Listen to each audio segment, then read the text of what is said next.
আসসালামু আলাইকুম।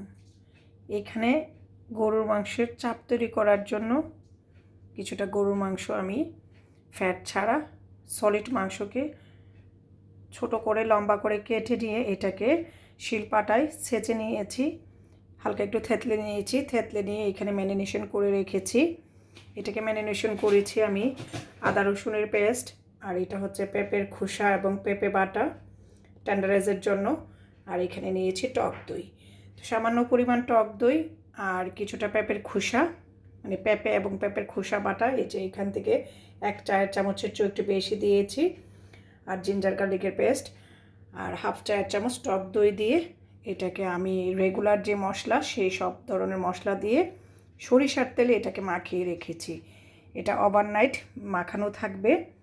আজকে হচ্ছে ফ্রাইডে নাইট, ইনশাল্লাহ এটা আমরা স্যাটারডে খাবো রুটির সঙ্গে, তখন আবার শেয়ার করবো না।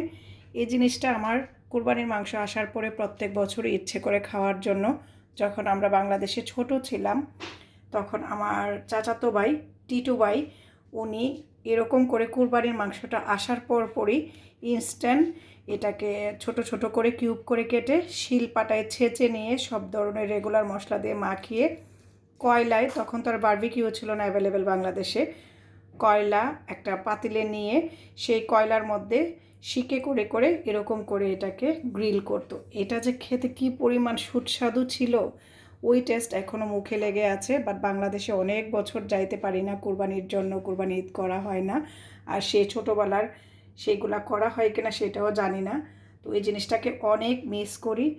তো হঠাৎ করে এই বছর কোরবানির মাংস আসার পর আমার ইচ্ছে করলো, তো আজকে আমি এটাকে রেডি করে রাখলাম।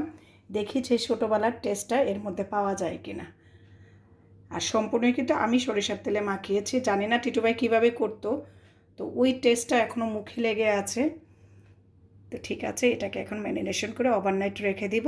কালকে এটাকে আমি প্যানে করি আর চুলায় করি আর ওভেনে দিই, যেখানে দিয়ে এটাকে গ্রিল করব। আল্লাহ হাফেজ।